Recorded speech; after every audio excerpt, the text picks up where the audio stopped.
Hey everyone, welcome back. So, in the last lecture, what we had discussed is that White family is talking about Herbert's marriage, but Herbert denies the idea by saying that he is dedicated towards his job. At this, Mr. White cracks a joke. He says, if that could happen, that the dynamos with which Herbert is working in the factory they run down means they stop working and Fulham will be out of light. See, dynamos are machines which produce electricity. Okay, but Herbert says it's a joke. It cannot happen because his dynamos are working properly.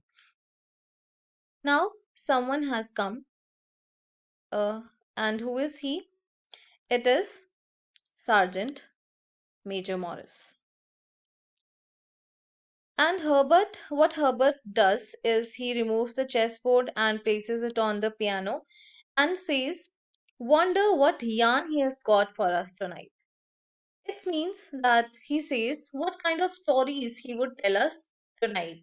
Yarn is stories. Okay. Now, Mrs. White busies herself by putting an armchair near the fire for Sergeant Major Morris. Okay. And then she says, don't slam the door, means to close the door silently, not to throw it like, okay. Now, there is description of Sergeant Major Morris. He is a veteran with a military appearance, left arm gone, dressed as a commissioner is to enter, is seen to enter. See, Sergeant Major Morris, as I told you, as his designations with his name tells us that he was part of military and a veteran means he was an experienced man and his left arm is not with him, it had been cut down. He is dressed in the as a commissioner.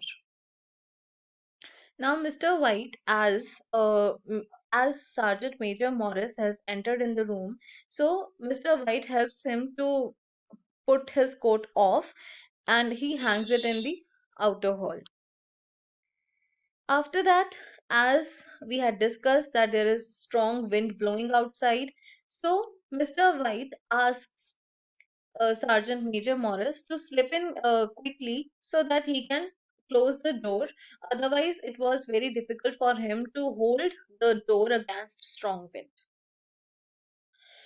Here in this dialogue, Sergeant Major Morris complains against the roads which lead to Mr. White's house. Okay, he says, the roads by the cemetery um, are worse. Okay, the condition of roads is very worse, and he also this phrase, this enough to blow the hair off your head. It means that by traveling through these kinds of roads for a long time, one can become bald after getting so many jerks and slipping or yeah, slipping and getting accidents vagera. Okay. Then Mr. White, give me your stick, Sergeant. If it wasn't, I knew what a welcome I would get. Now this again, he had a stick with him. Sergeant had a stick with him, which had helped him a lot while traveling on such roads. Otherwise, he says, the worst could have happened. Okay. Then there is cold outside, and yes, Sergeant asks Mrs. White that how are you, ma'am, or madam, and then to Herbert, how's yourself, laddie? Not on duty yet?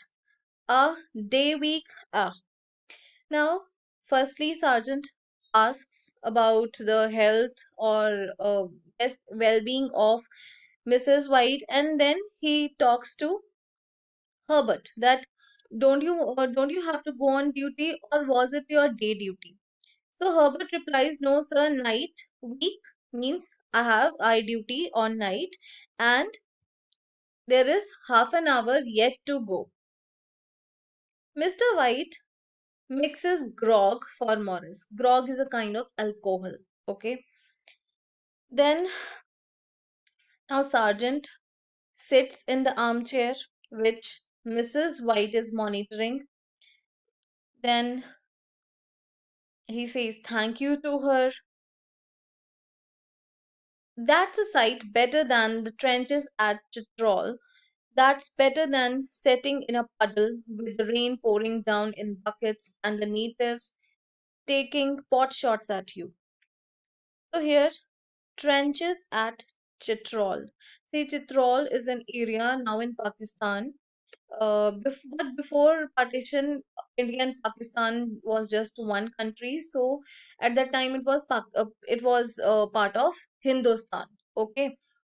So Sergeant Major Morris was posted at this place, and trenches, if you search it on Google, is a kind of area which is dug up where soldiers sit and protect themselves, and this kind of place helps them to shoot their enemy.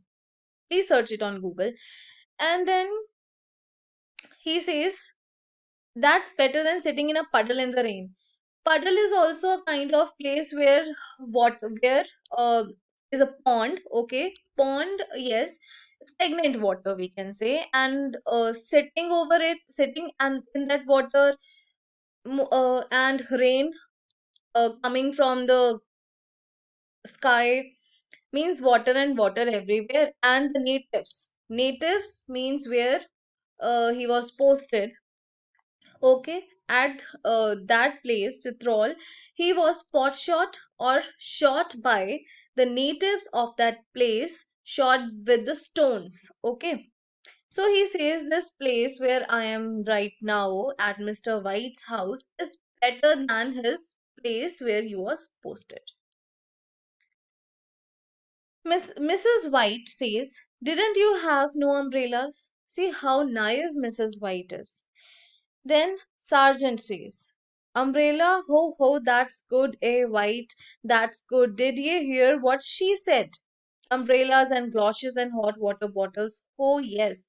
No offense, ma'am, but it's easy to see you you was never a soldier. See, these lines show what hardships the soldiers have to face. They don't have any umbrellas. They don't have galoshes. Galoshes are the overboots which are worn in the wet weather, okay, wet places, or hot water bottles. He says, no, a soldier doesn't have these kind of things. But he says, no offense, I don't mind your talk because Mrs. White doesn't know about anything about the life of a soldier. Then Herbert says, he defends his mother.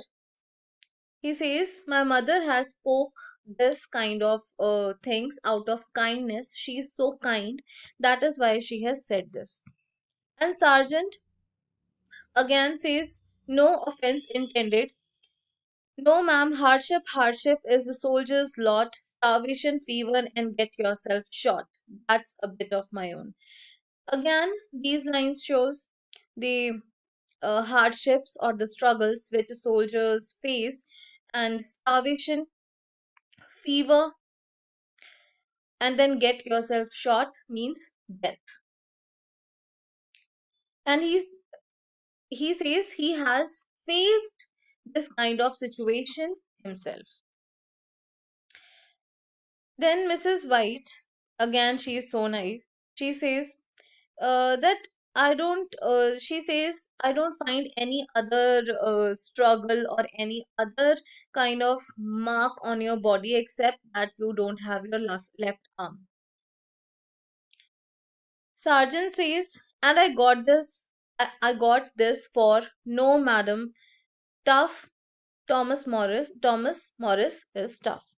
He says, okay, I have got this, means got this here is he doesn't have his left arm. So he says, yes, sure, I don't have my left arm, but he says, I am a tough man. I'm not a sober man. No, wait. Tough is tough and sober. Sober here is who doesn't get defeated. Okay. Then Mr. White gives him something to sniff.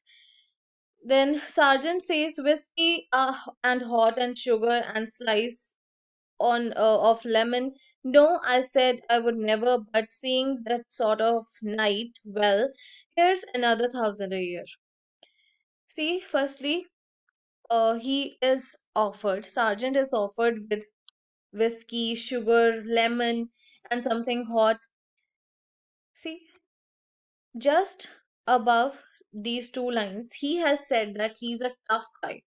Okay, and then he says, no, I will not accept these kind of services.